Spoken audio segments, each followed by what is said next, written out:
Well, y'all, before we get started here, I wanted to show you guys the rig I was using. I'm still having a few issues with my camera, so I have to reshoot it again. But I was about to go crappie fishing today. Slip float bobber. And Mother Nature had other plans for me, so it's supposed to rain for the next 2 days. Sucky. Until I can get a waterproof camera, I am stuck at home on rainy days. Which gives me time to edit, so hey. Let me get this re-rigged, and I'll show you what I was using. Alright, so here we are. This is the same setup that we've all been using since we were kids. I got the bobber, the split shot, and then like a number 6. Ooh, hello. Flying hooks. And you got me. Hooked myself already. Number 6 octopus hook. Alright, so the rig I have is a Bass Pro Shop Ultralight 5.6 fast action. It's a really nice rod, I like it. But for the reel, I got some cheapo Gocher GT 500S small reel. But the important thing is the line I put on it. I put on this T-Force line that Jack sent me. Guys, this is like the best line I've ever come across. I have put it on all my rods now. All my rods have, except for one. One's got braid, but the rest have this T-Force on it. That line is superb. Superb line. Alright, so me and Chuck Johnson were talking about the best way to put the worm on a hook for bluegill. And what I do is when I'm searching for the bluegill, throwing my bait up into the bushes, I do a very loose hook up. I call them dangles. I leave dangles on there. So, you know, the bluegill is confident to come up. He can steal your bait just by grabbing the bottom and pulling it off the hook. It's also great for high pressure areas. But once I find them, once they steal my bait, then I'll thread it onto the hook, and that's how I hook up on them. But I don't want to kill this dude. They have like all the business end of the worm is in this top segmented half. As long as you don't hook them there, you won't kill them. I'm going to put him back in the bucket because I don't want to waste the worm. Sorry, dude. So anyway, that's my rig. That's my setup.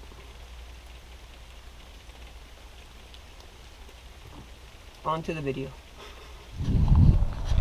Well, y'all, here we are at the creek. I never really had any luck over here, but I'm gonna give it a shot today. It's flooded. I'm gonna get my gear together and let's get out there.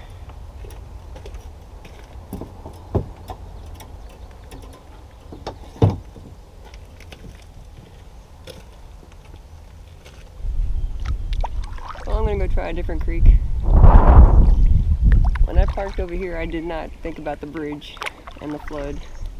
And so we're going to see if we can squeeze under this sucker.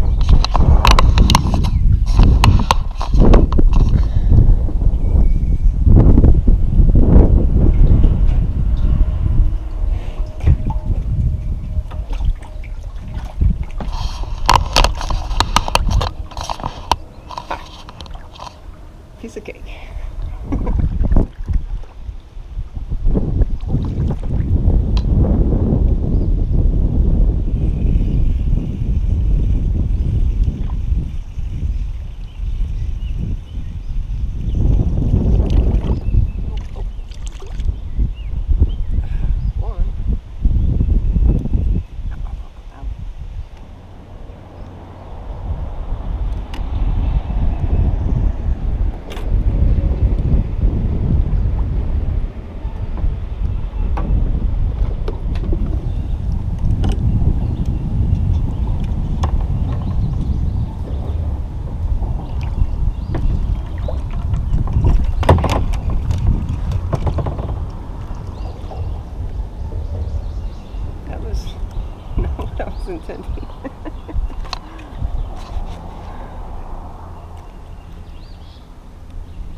pulling them out of.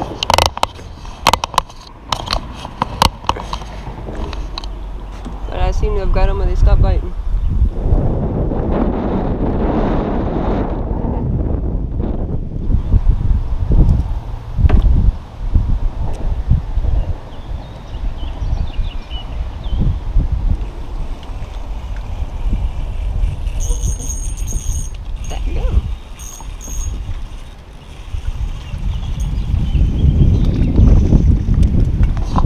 Swallowed it.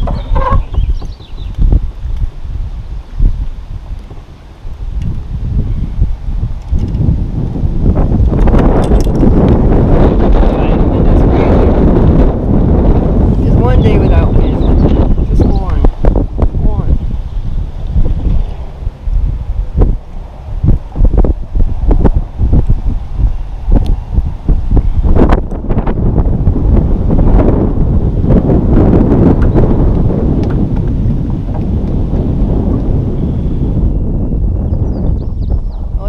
Bluegill. I'm going to try to get some creek chubs too. There's a herd of deer crossing the creek. It's pretty cool, but there's no way you guys can see it, unfortunately. Let's see if we can sneak up on them.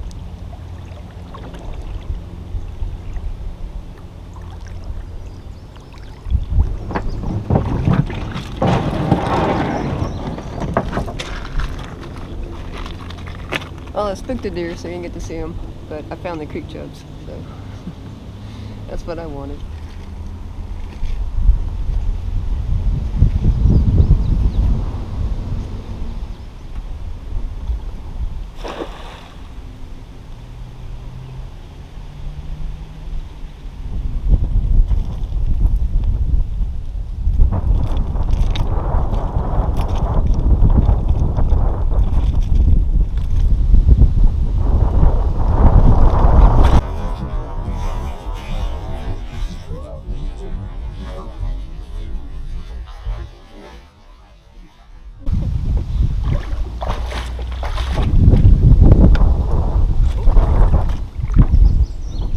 Got our creek chubs.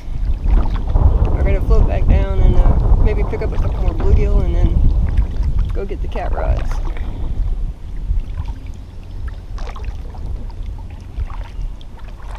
See if there's any catfish. This water is so clear, it's unreal. Wonder if you guys can see.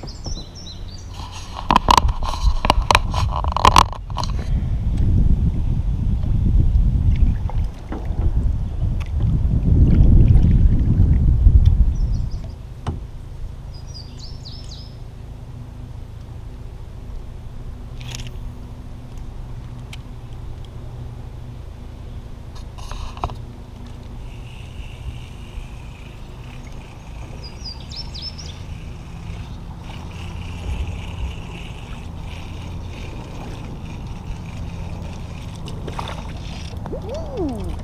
Hello, come here.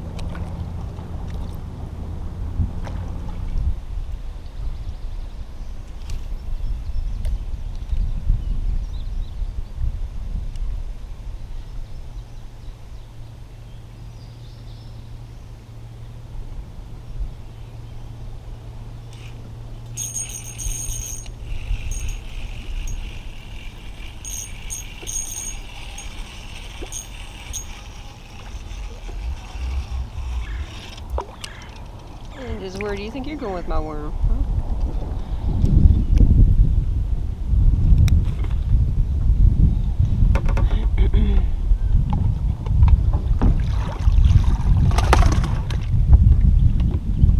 Oh, I might have to set some limb lines. I got some with bait.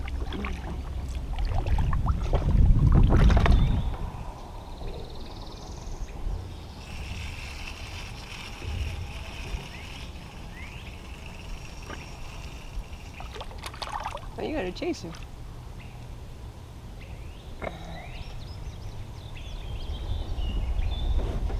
Alright, I think I'm stocked. I have enough bait, that's for dang sure. Look at that big old carp underneath me. I have seen everything here. Bluegill, carp, shad, bass, but not one catfish. It's very weird. Haven't seen one catfish.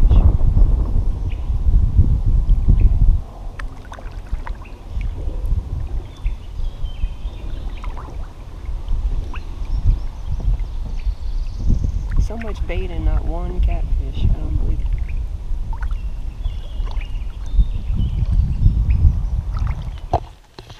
One more thing, Philip from the Ozarks, he wanted to look at my kayak, kind of like better. But it's just a cheap $300 kayak from Walmart. I haven't added anything to it. It came with a rod holder on the front, and I got 2 on the back.